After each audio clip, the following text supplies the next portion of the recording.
بسم اللہ الرحمن الرحیم۔ السلام علیکم۔ روزانہ واقعات سننے کے لیے اس چینل کو سبسکرائب کریں۔ عربوں کے ایک مشہور بت کا نام لات تھا۔ طائف کا سب سے بڑا قبیلہ ثقیف اس کا متولی تھا۔ طائف کے علاقے میں لات نے کفر و شرک کی ظلمتیں پھیلا رکھی تھیں۔ یہ مربع شکل کی چٹان تھی۔ لوگوں کا عقیدہ تھا کہ لات دیوی مرنے کے بعد اس چٹان میں داخل ہو گئی ہے۔ چنانچہ اس چٹان پر ایک مکان بنا دیا گیا۔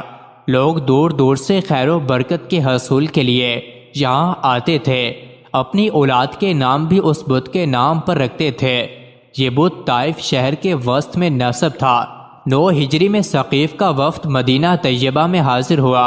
اللہ کے رسول صلی اللہ علیہ وسلم نے حکم دیا کہ ان کے لیے مسجد کے ایک گوشے میں خیمہ لگوا دیا جائے تاکہ یہ قرآن سنیں اور صحابہ کرام رضی اللہ عنہما کو نماز پڑھتے دیکھ سکیں۔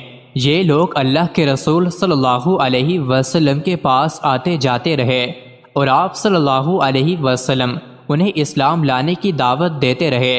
وفد کے سردار نے زنا کاری، سود خوری اور شراب نوشی کی اجازت طلب کی اور یہ مطالبہ بھی کیا کہ ان کے معبود لات کو نہ توڑا جائے اور انہیں نماز سے معاف رکھا جائے۔ اللہ کے رسول صلی اللہ علیہ وسلم نے ان میں سے کوئی بھی بات منظور نہیں کی۔ آخر انہوں نے اپنے آپ کو اللہ کے رسول صلی اللہ علیہ وسلم کے حوالے کرتے ہوئے اسلام قبول کر لیا۔ البتہ یہ شرط لگائی کہ لات کو ڈھانے کا انتظام اللہ کے رسول صلی اللہ علیہ وسلم خود کریں گے۔ ثقیف اسے اپنے ہاتھوں سے ہرگز نہ ڈھائیں گے۔ اللہ کے رسول صلی اللہ علیہ وسلم نے ان کی یہ شرط قبول فرما لی اور خالد بن ولید رضی اللہ عنہ کی قیادت میں چند صحابوں کو طائف بھجوایا کہ وہ لات کے بت کو پاش کر دیں۔ ان میں حضرت مغیرہ بن شعبہ رضی اللہ عنہ بھی شامل تھے۔ خود ان کا تعلق بھی بنو ثقیف سے تھا۔ اسلام لانے سے پہلے یہ خود بہت بڑے سردار تھے۔ لات کو ڈھانے کے لیے انہوں نے کدال اٹھائی اور اپنے ساتھیوں سے چپکے سے کہنے لگے، میں ذرا ایک جھوٹ موٹ کردار ادا کروں گا اور آپ لوگوں کو ثقیف کی خفیف حرکت سے ہنساؤں گا۔ انہوں نے کدال کی ضرب لگائی، پھر خود ہی گر کر اپنے ہاتھ پاؤں مارنے لگے۔ طائف کے باشندے یہ منظر دیکھ رہے تھے۔ انہوں نے زوردار نعرہ مارا اور خوش ہو کر کہنے لگے، دیکھو دیکھو اس کا حشر دیکھو، اسے دیوی نے موت کے گھاٹ اتار دیا ہے۔ پھر وہ مغیرہ رضی اللہ عنہ کے رفقا سے مخاطب ہو کر کہنے لگے، کوئی اس کے قریب آ کر ہاتھ لگا کر تو دیکھے۔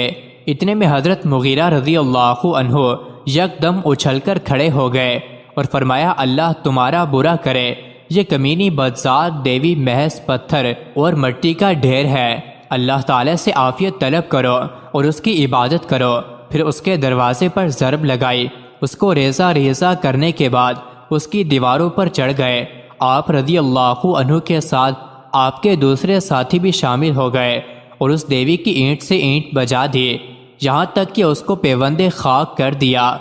اس بت کا مجاور کہنے لگا، اگر آپ لوگ اس کی بنیاد کھودیں گے تو یہ غضبناک ہو کر آپ کو زمین میں دھنسا دے گا۔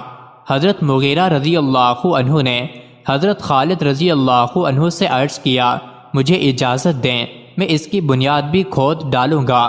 انہوں نے اسبات میں سر ہلایا تو حضرت مغیرہ رضی اللہ عنہ نے اس کی بنیاد کھود کر مٹی باہر نکال دی، اس کا گارا بنا دیا، اس کا زیور اور لباس نکال لیا۔ ثقیف کے لوگ یہ منظر دیکھ کر ہکے بکے رہ گئے۔ حضرت خالد رضی اللہ عنہ زیور اور لباس لے کر اپنے ساتھیوں کے ساتھ مدینہ طیبہ واپس آئے۔ اللہ کے رسول صلی اللہ علیہ وسلم نے یہ سب کچھ اسی دن تقسیم فرما دیا اور اللہ کی طرف سے اپنے نبی کی نصرت اور دین کے اعزاز پر اس خالق و مالک کی حمد و ثنا کی۔